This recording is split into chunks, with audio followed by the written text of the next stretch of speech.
नमस्कार प्रेक्षकांनो. लग्नानंतर होईलच प्रेम ह्या मालिकेच्या पुढील प्रोमोमध्ये मानिनी असं म्हणत असतात की माझी पद्धत जरी चुकली असतील तरीसुद्धा माझ्या मुलाच्या आयुष्याचे मी तुकडे होऊ देणार नाही. तर आता अनिशा काव्याला म्हणते की तुला इतका त्रास का होतोय, पण जर पार्थला इतकं वाईट वाटलं तर त्याचा तुझ्याशी काय संबंध आहे, सांग ना. तेव्हा काव्य म्हणते की असं कसं संबंध नाही, अगं मी त्यांची बायको आहे. त्याच वेळेला ती एकदम अशी थांबते आणि अनिशा म्हणते की काय, अगं पण तुमचा 4 महिन्यांनी डिवोर्स होणार आहे ना. त्यावेळेला काव्याला खरंच खूप टेन्शन आलेलं असतं. तर मग आता पार्थ तिकडे मानिनीसमोर बसतो आणि म्हणतो की आई, अगं काय झालंय, तुझ्या हातातून ती काच पडली, हे काय आहे. तेव्हा मानिनी म्हणतात की काय रे बाळा, चुका होत नाही का हातामधून.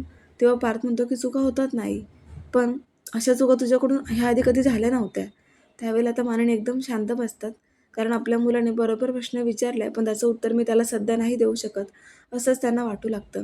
तर दुसरीकडे जीवा पूर्णपणे फसलाय त्या फार्म हाऊसच्या प्रॉपर्टीवर. त्या पेपर्सवर त्याने सह्या पण करून टाकल्या आणि त्या गोखलेला आता वसूहत्या मिळालेल्या आहेत. त्यामुळेच आता आनंद दिवससुद्धा ते बळकावणार आहेत. तर इकडे फार्म हाऊसला सुद्धा आता टाळं लागणार आहे.